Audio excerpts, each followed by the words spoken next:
¿no? La marginal, la oclusiva parcial y la total, ¿no? Que vamos a mostrar en imágenes posteriormente, pero se clasifica en cuatro fases, ¿no?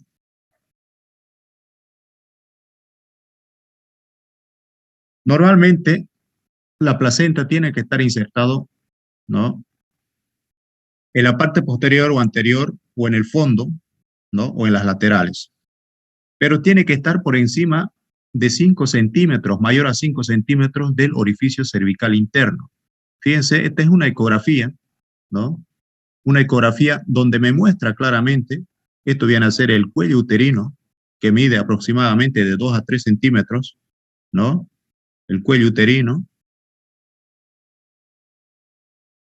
¿no? Esto viene a ser el cervix, ¿no es cierto? Esto viene a ser el trayecto, la longitud del cuello uterino, y esto viene a ser ya el endometrio, ¿no? Aquí tengo la placenta, ¿no? Es por eso que me está mencionando aquí mayor a 5 centímetros. Si está por encima de 5 centímetros, entonces no hablamos de placenta previa. Es una inserción normal, ¿no? En placenta previa, ¿no es cierto? Ya hablamos de placenta de inserción baja cuando está de 2 a 5 centímetros, ¿no? Ya es una inserción baja.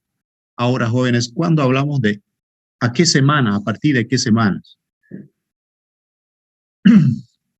Tenemos que tener en cuenta desde las 28 semanas. De 28 a 32 semanas algunos libros utilizan, ¿no?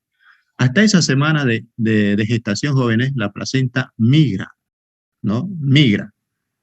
Yo no puedo decir placenta previa cuando está en 20 semanas y está cerca al cuello, aunque sea menor a 5 centímetros o esté 1 centímetro, ¿no es cierto? No lo defino como placenta previa porque tiene que estar por encima de las 28 semanas, ¿no? Si hablo de 28 semanas y estoy hablando, ¿no es cierto?, que encuentro a la placenta que sea menor de 2 centímetros hasta 5 centímetros, en ese caso ya hablo de placenta previa, pero de inserción baja, ¿no?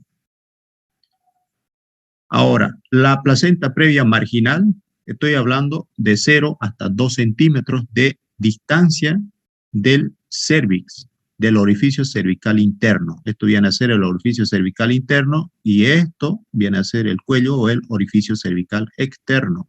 Entonces, nosotros estamos hablando del orificio cervical interno, que tiene que estar mayor a 2 centímetros, ¿no? Perdón, de 0 a 2 centímetros. En ese caso, nosotros estamos hablando de placenta previa marginal, ¿no? Como les mencioné al principio, se clasifica en cuatro tipos.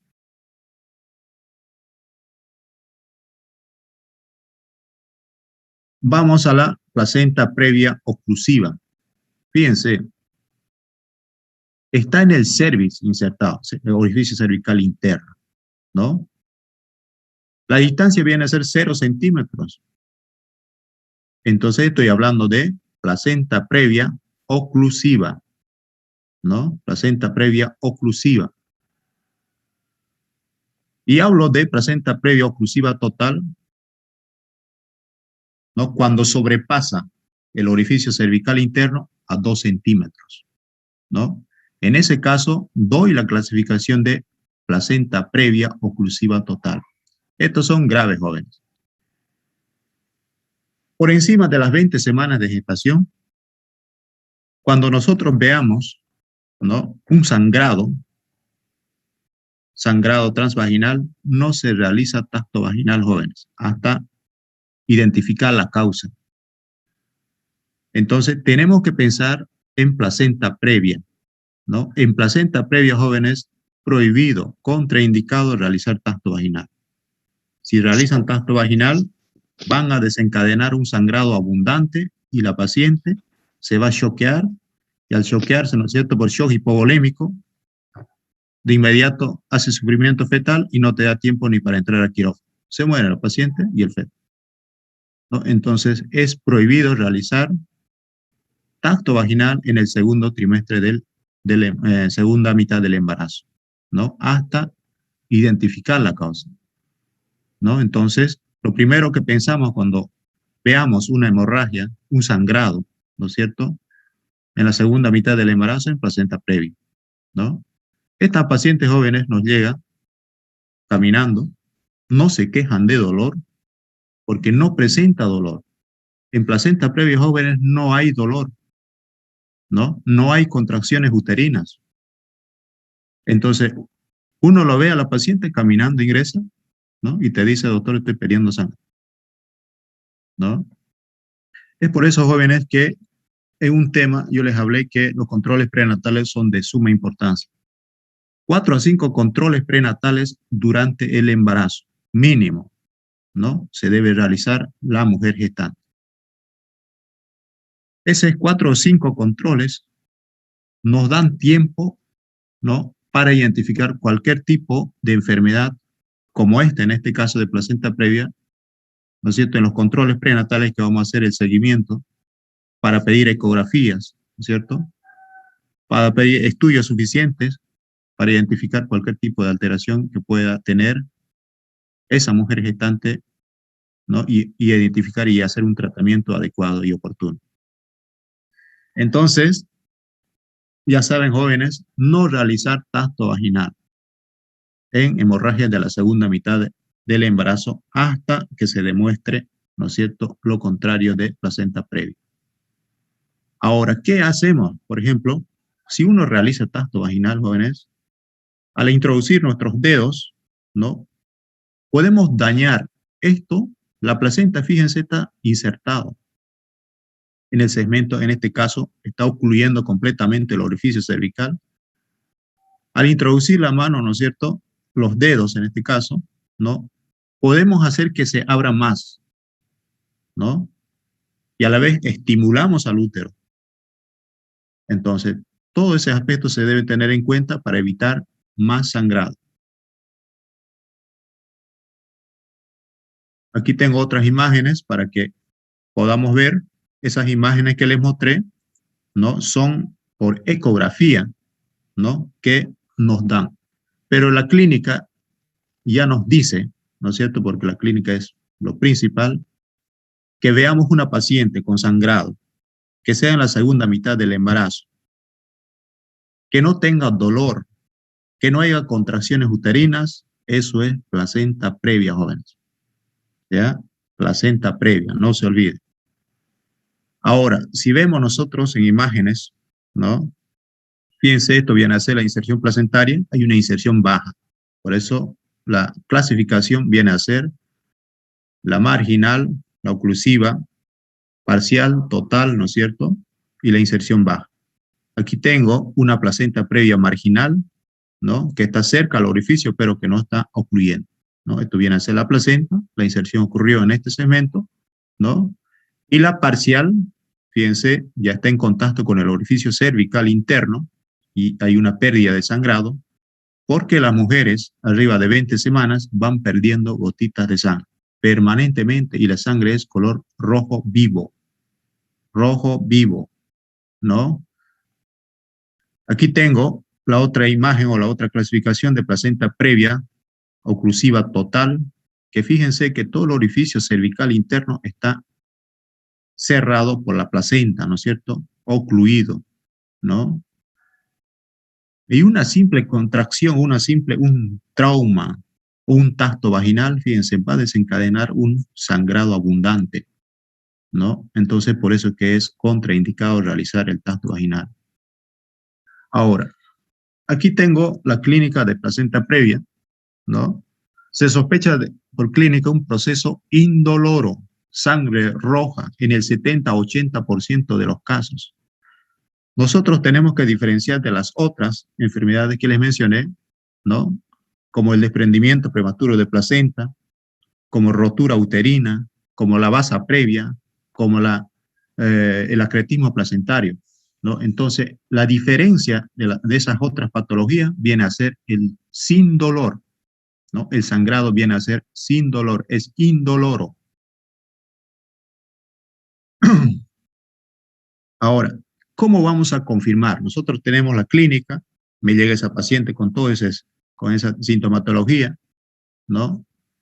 Tengo que tener una ecografía para poder clasificar. ¿no? Para clasificar la marginal, la oclusiva parcial, la oclusiva total, la inserción baja. Entonces, para eso yo debo tener una ecografía simple, transvaginal, que se lo realiza con mucho cuidado. Entonces, ya tengo la ecografía, como la ecografía se lo mide, se lo mira desde todos los puntos de vista, ¿no es cierto? Entonces, ya lo tenés ya la clasificación, ¿no? Por eso dice, más fiable la ecografía transvaginal, no hacer diagnóstico de placenta previa con ecografía transabdominal, ¿no? La distancia, jóvenes, ¿no? Por la distancia que tiene el ultrasonido, ¿no? El traspaso de ultrasonido, porque también tiene la ecografía, como es por ultrasonido, entonces eh, no es tan nítido, no te da la opción de poder identificar muy bien a nivel del cervix uterino, ¿no? Pero si lo hacemos una ecografía transvaginal, ¿no? Se lo ve de cerca, ¿no es cierto? Está en contacto, ¿no? El transductor, ¿no? Con el cuello cervical, entonces no hay dónde equivocarse, ¿no es cierto? Estaría muy ciego para equivocarme si no lo veo, ¿no es cierto? Por vía transvaginal. El diagnóstico por ecografía de placenta preoclusiva marginal, también tengo en porcentaje aquí, ¿no? Que es muy importante, por eso que es suficiente, por eso pedir una ecografía, ¿no? Una ecografía si nosotros sospechamos de placenta previa de cualquier tipo. El manejo viene a ser reposo absoluto. Muchas veces, jóvenes, la placenta previa, ¿no es cierto? Como la inserción es baja, durante la gestación va a seguir perdiendo sangre. Pero yo tengo una gestante, supongamos, de 26, 27, 28 semanas, ¿no? Y no hay un sangrado abundante. Entonces yo tengo que internar a esa paciente. Tiene que estar en reposo absoluto, echado en la cama sin moverse, solamente levantarse para realizar sus necesidades fisiológicas. Entonces, también no debo administrar heparina, el anticoagulante, ¿no? No hay necesidad de administrar, ¿no? No utilizar o no realizar tactos vaginales, como aquí también lo menciona. No hay que realizar los tactos vaginales, hay que hacer ocultación del feto, ¿no es cierto? Normalmente lo hacemos si está internado cada 3 horas, dependiendo, ¿no es cierto?, de la gravedad de la paciente, ¿no? Se lo indica la ocultación fetal. Control de pérdidas hemáticas, ¿no? Hacer laboratorios, ¿no? Tenerlo listo siempre, sangre de reserva, ¿no? Porque cualquier momento puede desencadenar, ¿no? El sangrado, y yo tengo que tener en el sitio, ¿no es cierto?, de transfusión, ¿no? Reserva de paquetes globulares. Paciente que tengamos, ¿no? Con placenta previa, ya vamos indicando a la paciente que vaya consiguiendo donantes de sangre, porque va a ser necesario, ¿no? Porque se pierde mucha sangre. Vamos a ver más adelante la conducta que hacemos en este caso del paciente, dependiendo de la gravedad, ¿no? Si es oclusiva total, generalmente va a terminar en una histerectomía. Hay que sacar la matriz porque el sangrado va a ser abundante, ¿no? Entonces, en ese caso yo tengo que actuar y tengo que tener de reserva los paquetes globulares para transfundir. Realizar maduración pulmonar de 23 a 24 semanas, ¿no? Supongamos yo tengo mi paciente internado, ¿no? Estas pacientes jóvenes se internan semanas hasta meses. Si yo capto una paciente con placenta previa y con sangrado, ya sea leve, ¿no? El sangrado escaso, yo tengo que internar a la paciente. Internar sí o sí, porque eso es una bomba de tiempo, jóvenes, una bomba andante. Se desencadena en su casa, en cualquier parte, ¿no es cierto?, de la calle, donde esté. No da tiempo, ¿no es cierto? No da tiempo para llegar al hospital, ¿no? Se muere la paciente, se choquea y, y el bebé sufre, también entra en sufrimiento y se muere, ¿no? Y no da tiempo. Entonces, yo tengo que tenerlo todo listo. Y al enterarme o al saber que tiene esa paciente placenta previa, yo tengo que hacer maduración pulmonar, estar preparando, ¿no es cierto?, al bebé para que pueda madurar sus pulmones, porque en cualquier momento me puede desencadenar, ¿no es cierto?, el sangrado. Entonces ya voy a tener como prevenido, ¿no es cierto?, con las dosis que se administra de betametasona o dexametasona, que hacemos la maduración del pulmoncito del bebé. Ahora, aquí tengo como cerclaje no es eficaz. El cerclaje, jóvenes, es como amarrar el cuello, amarrar el cervix, ¿no es cierto?, o el cuello del útero con hilos especiales que usamos, pero en este caso no funciona, ¿no? Entonces, no está indicado. Uso de tocolíticos, ¿no?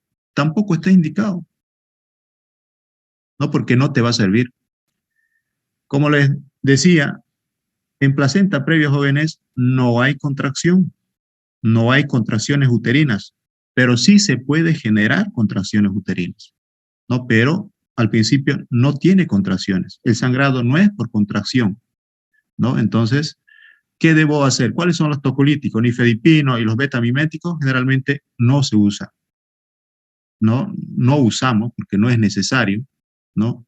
No me va a servir de mucho porque van a producir vasodilatación, entonces me va a desencadenar más todavía. Hay un medicamento que últimamente estamos utilizando que es el atosiban, ¿no? El atosiban es un inhibidor de los receptores de la oxitocina, ¿no? Entonces va a evitar las contracciones, va a evitar que se desencadene, ¿no es cierto?, el trabajo de parto, ¿no? Entonces, puedo utilizar el atosiban, que es el único que está indicado en este caso.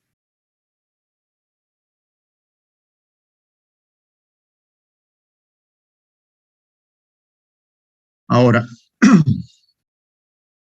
podemos realizar una histerotomía según la localización de la placenta, ¿no?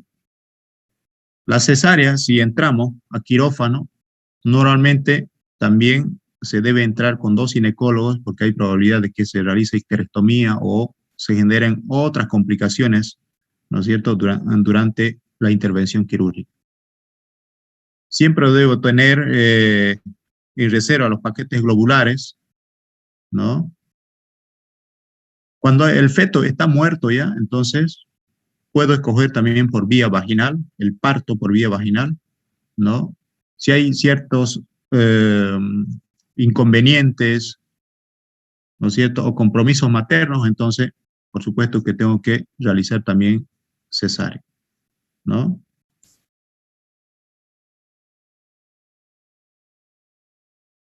Ahora, el manejo de la hemorragia, debo realizar masaje uterino, uterotónicos como la oxitocina, la carbetocina, las prostaglandinas, los ergotónicos, ¿no?, la ergometrina, legrado del lecho placentario, ¿no? Un taponamiento intracavitario, si en caso no resulta las anteriores, los uterotónicos y el legrado, entonces tengo también la opción de realizar el taponamiento intracavitario con un balón, ¿no?, que se coloca dentro del útero y se lo carga de líquido, ¿no es cierto? Se va inflando, eso va a producir compresión y me va a ayudar a que siga perdiendo sangre. Otras medidas, como la embolización de las arterias uterinas, que también es ya intraquirúrgico, ¿no es cierto?, que se lo hace la ligadura. Muchas veces hacemos la ligadura o solamente la embolización. Las suturas hemostáticas, el BELINS, que también muchas veces resulta, ¿no? BELINS es un procedimiento que se realiza, ¿no es cierto?, al útero, con hilos que puedan comprimir al útero y así evitar, ¿no es cierto?, el sangrado. Ligaduras vasculares, ¿no? Suturas circulares del lecho placentario, el gel hemostático, o por último, realizamos, si no resulta ninguna de esos procedimientos anteriores, una histerectomía, ¿no?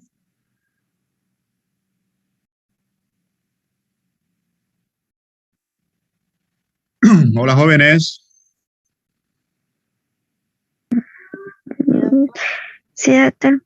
¿Me entendieron? Placenta previa. Sí, doctor. ¿Podría repetir Entonces, no la tienen que... clasificación? Ya, la clasificación Por favor. viene a ser, de nuevo lo voy a mostrar las imágenes, y la parte teórica, fíjense esta parte, la clasificación de la placenta previa es importante, jóvenes. La placenta de inserción baja, placenta marginal, placenta oclusiva parcial y oclusiva total, ¿no? Eso es la clasificación. Ahora, les mencioné también por centímetros, ¿no es cierto? Normalmente una placenta tiene que estar por encima de 5 centímetros del orificio cervical interno. De este orificio tiene que haber una distancia mayor a 5 centímetros.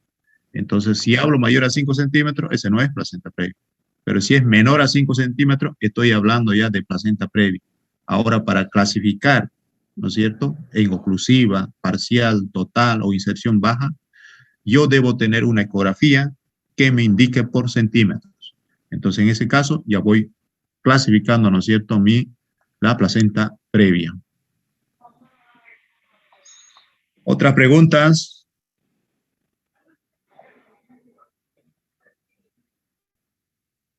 Doctor, ¿qué No. es el hemostático? No, son procedimientos quirúrgicos que realizamos dentro del quirófano, ¿no?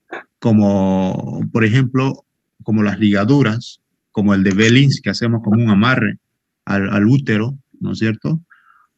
La intención es comprimir, ¿no? Evitar el sangrado, compresión. Entonces, todo ese procedimiento que le mencioné, o sea, son tipo compresivos, o en caso de ligaduras vasculares también, ¿no es cierto?, aparecía en una parte, entonces se lo hace ligadura, porque las arterias uterinas, ¿no es cierto?, como llevan la sangrecita al útero, entonces se lo hace ligadura de esas arterias uterinas para evitar, sigue el sangrado, ¿no es cierto?, del útero.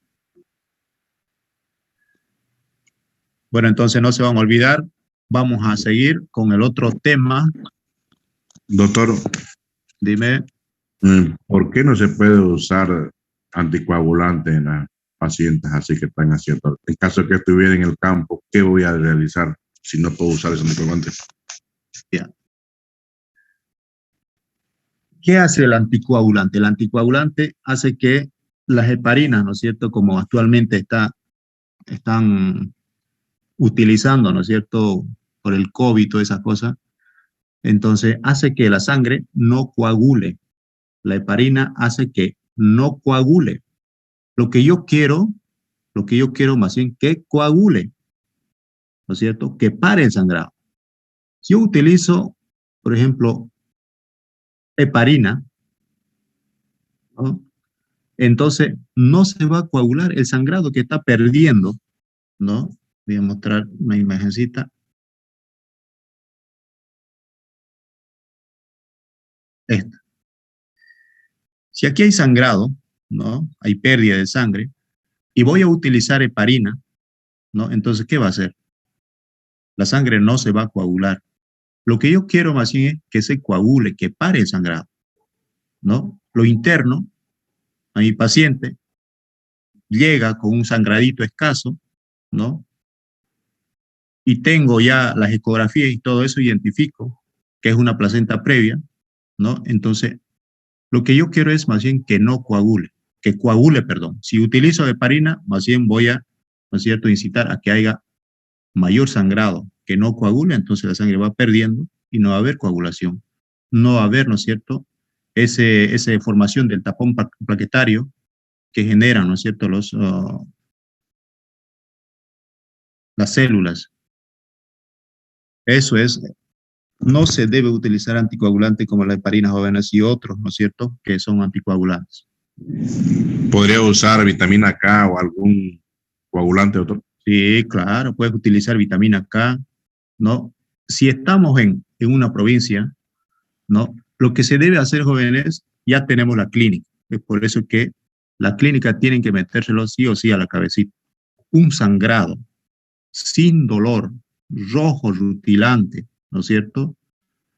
Que sea mayor a 20 semanas, sospecho de una placenta previa hasta que se demuestre lo contrario. O es una placenta previa hasta que se demuestre lo contrario. Entonces, estamos en una provincia. Tal vez no va a haber ni ecografista en una provincia. ¿Qué debo hacer? Agarrar a la paciente, internar, colocar mi vía, ¿no? Una solución fisiológica. Normalmente se debe utilizar solución fisiológica, ¿no? Las otras soluciones como la glucosa y todo lo demás, si es que en caso no tuviéramos en ese momento solución fisiológica, podemos utilizar líquido, ¿no es cierto? Tenerlo listo, la vía. ¿Por qué se muere la paciente? ¿Por qué se choquea? Por falta de líquido, ¿no es cierto? Por shock hipovolémico. Entonces, si tenemos en una provincia, captamos a la paciente con sangrado por encima de 20 semanas, debo internarla y hacer la referencia. Eso es lo que debemos hacer, ¿no? Porque si lo vamos a tener en provincia, porque la vitamina K tampoco te va a actuar de inmediato, ¿no? No actúa de inmediato, va a tardar horas y para ayudar a coagular. Entonces, ¿qué debo hacer? Referir a un hospital de segundo nivel, ¿no? Ahí ya se encargan de hacer todos los otros procedimientos, ¿no? Entonces, eso es lo que debemos hacer de emergencia en provincia. Viene, te queja la clínica, ya lo tenés la clínica, no tenés la edad, generalmente las mujercitas saben, ¿no es cierto? Cuando le viene su regla, todo eso, entonces por la regla ya sacamos y por la altura uterina, todo eso, ya vamos calculando que es arriba de 20 semanas y entonces mi primera sospecha es la placenta previa. Y tengo toda esa clínica, sí o sí, casi estoy enfrente de una placenta previa y debo internar reposo absoluto y hacer la referencia a esa paciente, ¿no? A un hospital de segundo nivel. Hola, otras preguntas. Doctor, buen día. ¿Cuál sería el Buen día. diagnóstico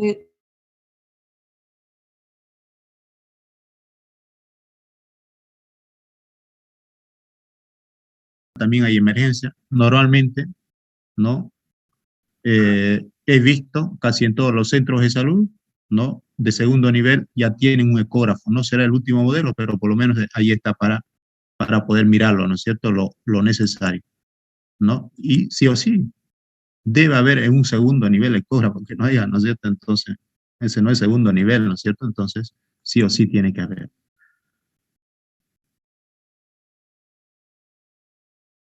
¿Alguna otra pregunta, jóvenes? Doctor, disculpe, en el libro menciona una maniobra de rechazo del polo fetal. ¿Cómo es eso? No. En placenta previa, jóvenes, aquí voy a mostrar esta imagen. Esta. En placenta previa, jóvenes, no se puede realizar pues rechazo, ¿no es cierto? Si yo introduzco por vía vaginal mis dedos y rechazar, ¿qué es lo que voy a hacer? ¿No? El rechazo se realiza en prolapso del cordón umbilical.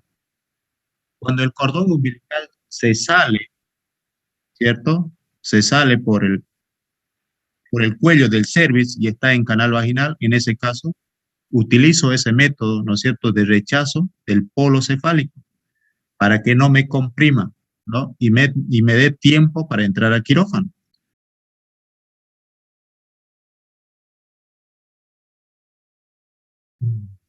Doctor, silencia el micrófono de la compañera. Micrófono. compañera, su micrófono?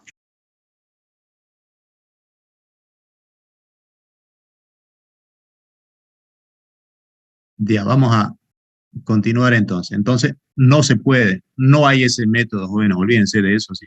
Y por ahí apareció en el libro algo así. Schwartz, que están revisando, ¿no? No se realiza el procedimiento de rechazo, ¿no? De ninguna manera. Bueno, jóvenes, entonces vamos a continuar con las hemorragias de la segunda mitad del embarazo.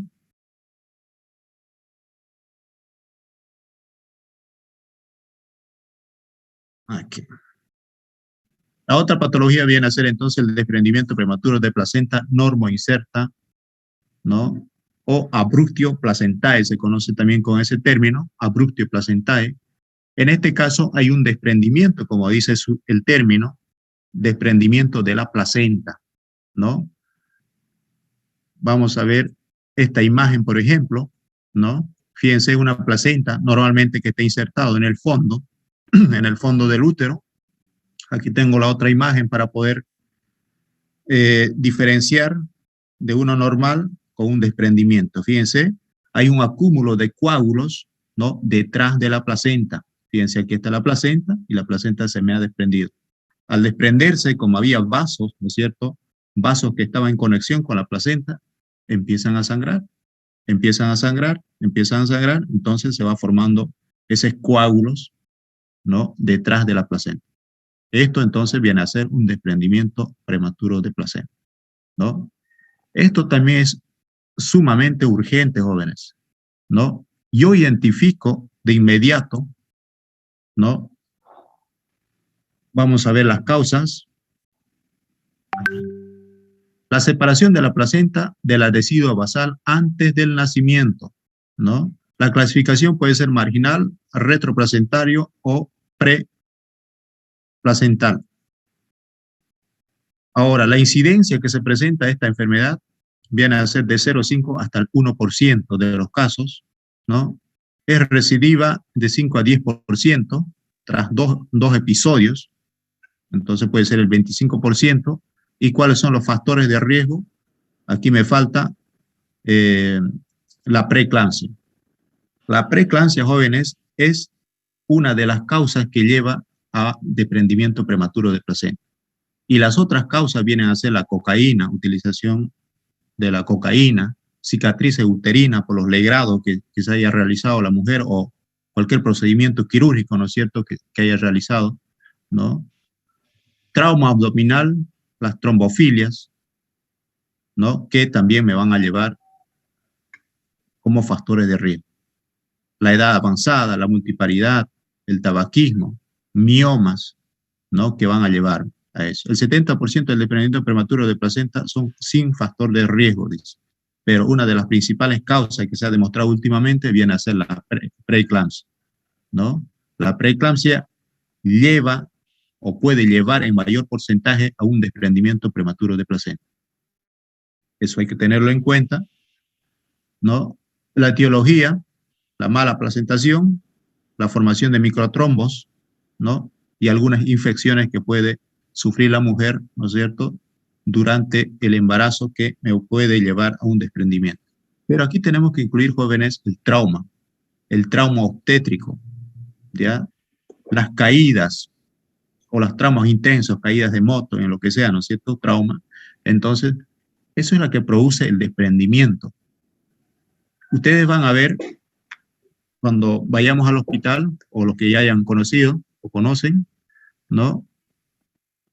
Internamos a la paciente. Todo paciente que haya sufrido caída, trauma obstétrico, se debe internar mínimo 24 horas para poder observar. Ese 24 horas me sirve a mí para identificar si hubo o no hubo, porque el desprendimiento te puede ocurrir después de 4 o 5 horas o después de 12 horas, ¿no? De la caída. Se desprende, ya empieza a sangrar. Entonces, estamos hablando de un acúmulo de coágulos de sangre detrás de la placenta y decimos que es un desprendimiento prematuro de placenta por trauma obstétrico en este caso. Ahora, después de 24 horas, ¿no? El desprendimiento generalmente ya no ocurre, ¿no? Si esa paciente está normal, no hay sangrado, no hay contracciones uterinas, no hay dolor, se lo envío a su casa, ¿no? Pero una vez que me llega esa paciente con trauma, debo internar a la paciente para poder observar.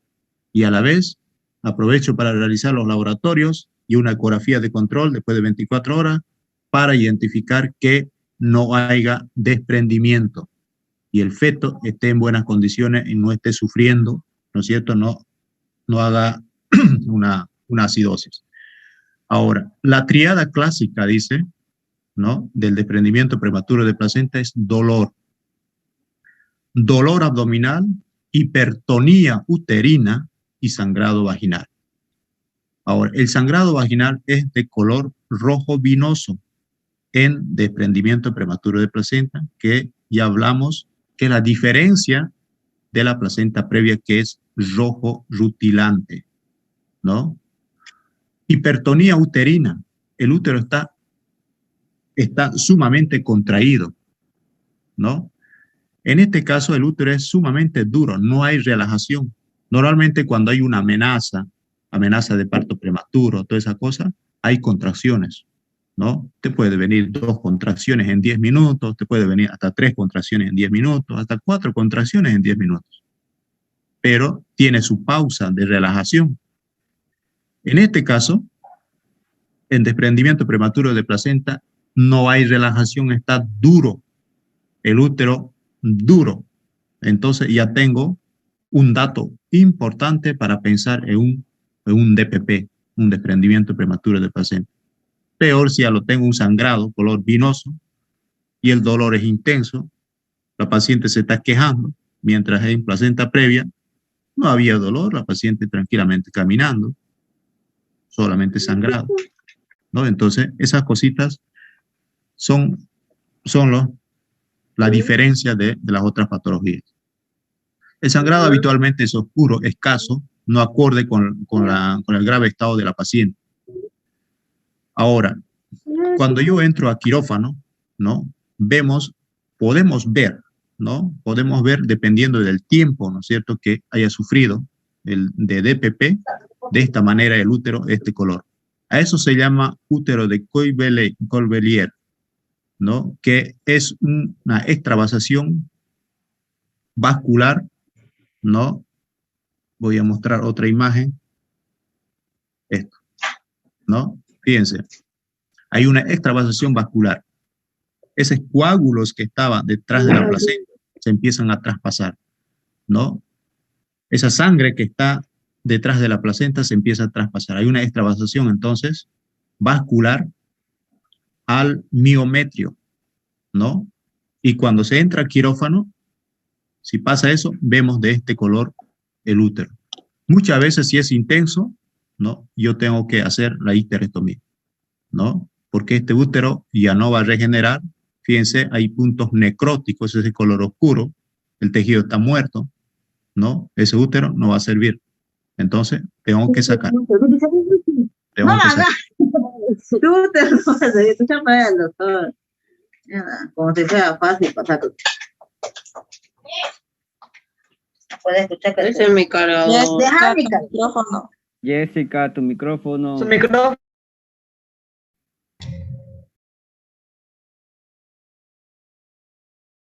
Ya. Entonces tengo de esta manera, esto viene a ser una placenta, en un desprendimiento de placenta, cuando saco la placenta, ¿no es cierto? Entonces me fijo y es de esta manera, ¿no? Color oscuro, con sitios necróticos, ¿no? Que está perdiendo su característica, no hay transfusión sanguínea, no hay paso de oxígeno y nutrientes, ¿no es cierto? El tejido se va muriendo y se vuelve este color, ¿no? En partos normales también, cuando muchas veces uno atiende, ¿no? Te llega a los partos muchas veces sin controles, ¿no? Sigue habiendo ese tipo de problemas en nuestro medio, ¿no? Hay mujeres que no realizan ningún control y vienen directamente a hacerse atender, ¿no? O pensaban tenerlo en su casa, pero se les ha complicado y llegan los pacientes al hospital y uno no sabe, no tiene ecografía, no tiene antecedentes de nada, entonces uno tiene que enfrentarse. Por eso que la clínica es fundamental identificar al principio para poder actuar, ¿no? Los controles prenatales jóvenes, tenemos que educar a nuestro medio que sí o sí tienen que realizarse por lo menos mínimo 4 controles durante el embarazo para evitar este tipo de problemas.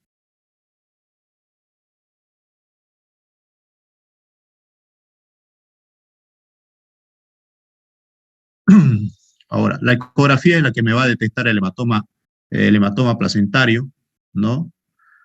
El Doppler no va a captar, porque no hay flujo sanguíneo, el Doppler solamente capta el flujo sanguíneo, ¿no? Y debo diferenciar de la placenta previa, ¿no? Debo diferenciar de la placenta previa.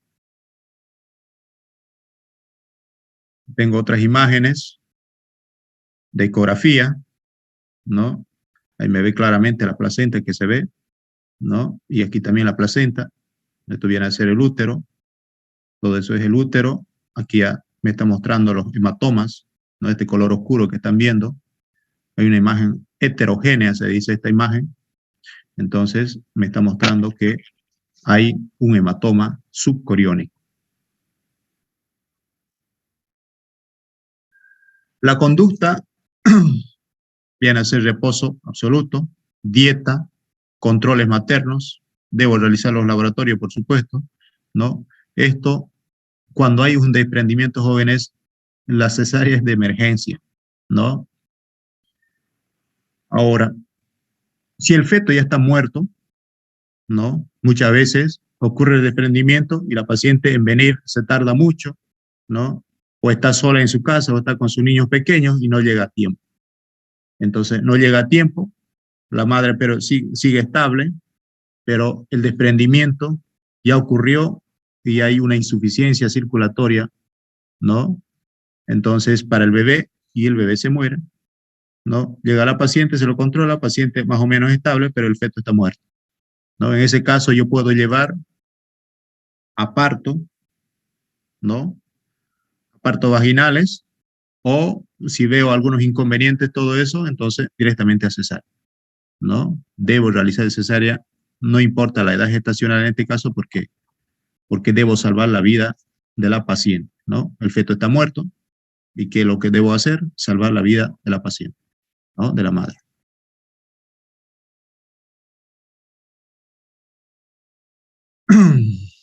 La finalización por esta vía es más rápida, ¿no? Por vía cesárea, ¿no? El manejo es cuidadoso. Debo utilizar oxitocina, así que en caso, ¿no es cierto?, no hay una extravasación vascular, ¿no?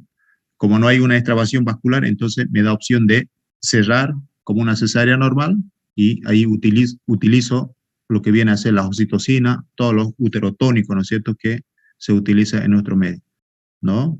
Para evitar el sangrado. Debo tenerlo bien contraído el útero, ¿no? Si es un parto, entonces un masaje permanente con su vía, el líquido, ¿no es cierto? La solución tiene que estar con sus 20, 30, 40 unidades de oxitocina, ¿no? Para que se mantenga bien contraído el útero, ¿no? Y así evitar, ¿no es cierto?, las atonías y todas las complicaciones que puede sufrirme el paciente.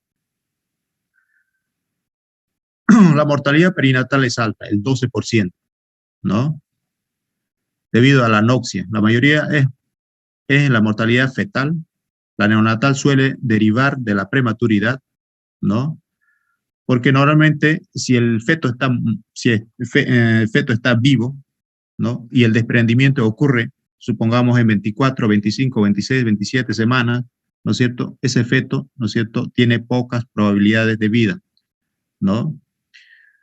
Porque si envío al neonato, ¿no es cierto?, a incubadora, ¿no? Si me da tiempo y todas esas cosas, puede hacer que lo salvemos, pero muchas veces en nuestro medio, casi en segundos niveles, hay muy pocas incubadoras, entonces hay que buscar, hasta buscar y todas esas cosas a veces no da tiempo, ¿no? Esto viene a ser una placenta, fíjense, cuando se extrae la placenta, ¿no? Y tengo, ¿no es cierto?, un DPP, se observa de esta manera, ¿no? Fíjense la diferencia. Si ven ustedes en una placenta después del parto de esta manera, color oscuro, necrótico, ¿no es cierto? Entonces, estaba haciendo DPP, ¿no? Desprendimiento de placenta normoinserta.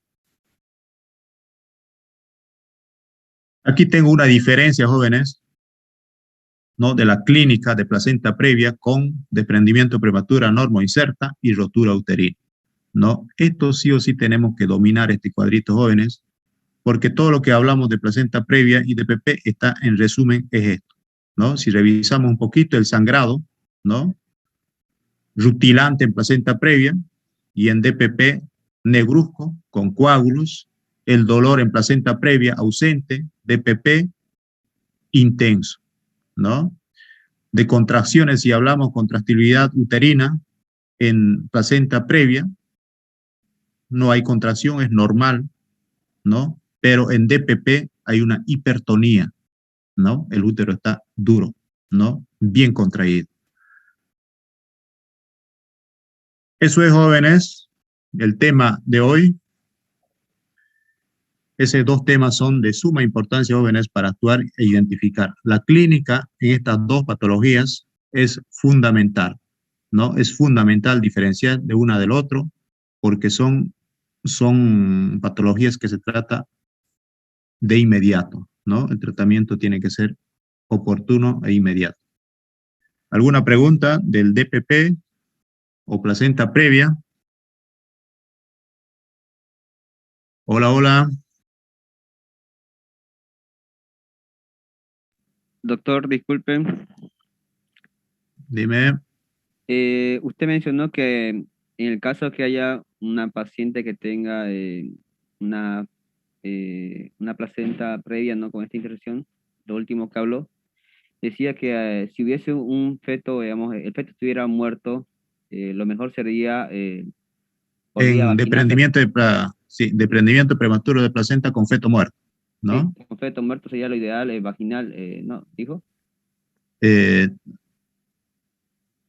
Hay varias cosas, ¿no? En el hospital tenemos que ver varias cosas. El estado de la paciente, ¿no? Y para evitar la extravasación, porque cuando se produce el desprendimiento de placenta, ¿no es cierto? Hay riesgo de que esa sangre traspase, ¿no es cierto?, el miometrio. Ahí me va a producir el útero de Coy-Bellier. Si traspasa esa sangre, ¿no es cierto?, que se estaba acumulando detrás del útero, ¿no? Me va a producir esto, el útero de Coy-Bellier, así se llama, ¿no? Hay una extravasación de esa sangre que estaba detrás de la placenta, ¿no es cierto?, que se ha perdido porque ha ocurrido un desprendimiento y se produce de esta manera, hay una extravasación. Y cuando pasa esto, cuando hay una extravasación, ¿no? Entonces se convierte el útero, este color, y este útero ya no me sirve. Tengo que sacar. ¿Qué es lo que debo hacer en este caso? Entonces, para actuar y solucionar de inmediato, tengo que entrar al quirófano, ¿no? Tengo que entrar al quirófano, porque es la vía más rápida para resolver este tipo de problemas, ¿no? Hola. Hola, hola, ¿qué dicen los otros?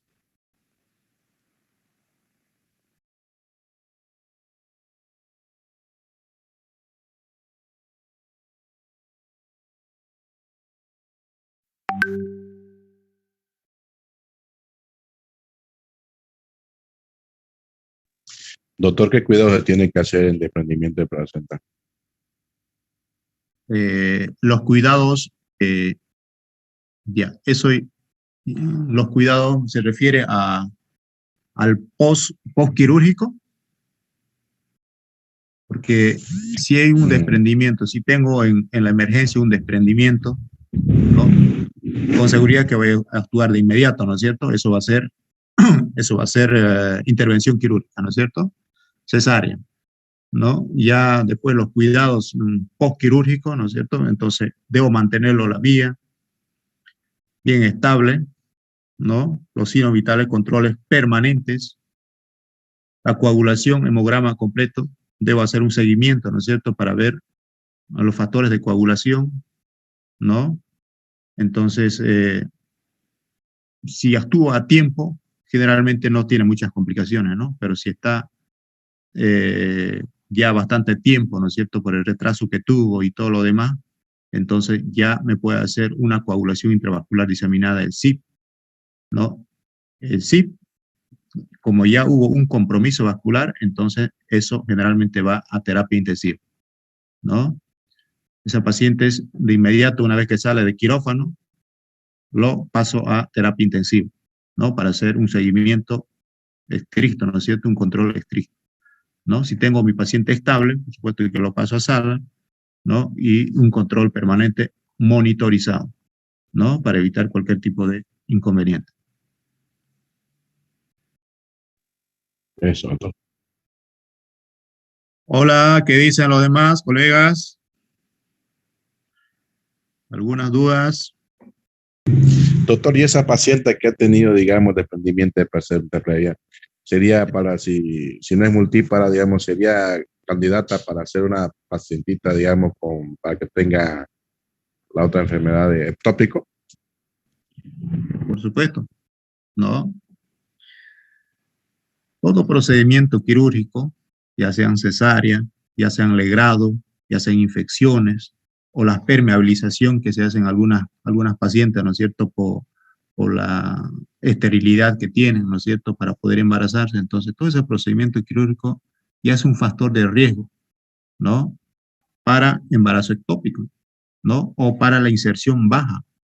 ¿Por qué razón? Porque se hace el procedimiento, haces un corte, un daño en el endometrio. Como toda herida queda cicatriz, entonces no hay suficiente velocidad, no hay suficiente, ¿no es cierto?, esa velocidad que se regenera cada mes, entonces no es suficiente. Entonces, por eso se implanta abajo, ¿no?, en caso de esta placenta previa. Embarazo ectópico generalmente es por permeabilización, ¿no es cierto?, permeabilización del conducto, porque el traslado, ¿no es cierto?, que tiene el huevo fecundado, tiene algún obstáculo en las trompas, ¿no? En las trompas. Entonces, como tiene un obstáculo en las trompas, no llega a la cavidad uterina, ¿no? Entonces ahí se produce el embarazo ectópico, ¿no? En este caso, por ejemplo, las cesáreas, los legrados, las infecciones vaginales permanentes, ¿no es cierto?, de la mujer, generalmente pueden llevar la implantación del huevo en el segmento inferior, ¿no? En el segmento inferior, ¿no? Por los daños que ha sufrido esta cavidad uterina, entonces se implanta. El huevo, ¿no es cierto?, fecundado, busca el sitio más rico en vasos sanguíneos. Cuando se realizan los legrados, todo eso, entonces se raspa la cavidad uterina, entonces muchas veces se raspa hasta el miometrio, ¿no es cierto? Entonces, eso ya no regenera, entonces el huevo busca los sitios más irrigados para poder implantarse, ¿no? En este caso, ¿no?, con seguridad, pues casi un mayor porcentaje, ¿no es cierto?, se va a implantar, ¿no es cierto?, en el segmento inferior, porque como las implantaciones normalmente ocurren en el fondo del útero, ¿no? Y cuando hay una pérdida, hay un aborto, ya sea de cualquier etiología, ¿no?, provocado, lo que sea, entonces se hace la limpieza y nosotros, al hacer la limpieza con las curetas o con las legras, hacemos un raspaje de todo el fondo uterino, de las paredes anterior, posterior y laterales, ¿no? Entonces, ¿dónde me queda menos daño? En el segmento inferior, ¿no? En el segmento inferior, ¿no? Entonces, ¿y dónde se va a implantar el huevo fecundado? Va a buscar el sitio más irrigado, ¿no es cierto? Más irrigado, ¿y qué va a hacer? ¿No es cierto? El segmento inferior.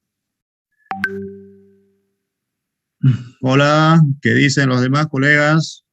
¿Está claro? Y ahí, más o menos, ¿está claro la placenta previa y el desprendimiento? Eso sí o sí, lo voy a exigir mucho porque sí o sí tienen que saberme, ¿no? Sí o sí, ¿no? La clínica. No podemos pelarlo en esa parte porque son cosas que sí o sí hay que saber, ¿no? No realizarán un tratamiento, ¿no es cierto? Si no son ginecólogos, no realizarán un tratamiento, no realizarán los procedimientos, pero van a hacer una buena referencia, van a hacer la captura de esa paciente, estabilización de esa paciente, colocar sus vías y todo lo demás, y la referencia, con eso ya hicieron todo, ¿no es cierto? Todo, porque no va a sufrir shock hipovolémico, no se va a morir la paciente ahí mismo, porque generalmente por shock hipovolémico, ¿no es cierto?, se descompensa y se muere. Pero ya está con líquido, con vía, y captaron a la paciente, lo llevaron al hospital y hicieron todo. El ginecólogo lo va a continuar nomás ya haciendo su tratamiento, ¿no? Entonces, por eso, al principio, la captura de esta paciente es fundamental. Agarrarlo ahí y ya, llevarlo donde se debe.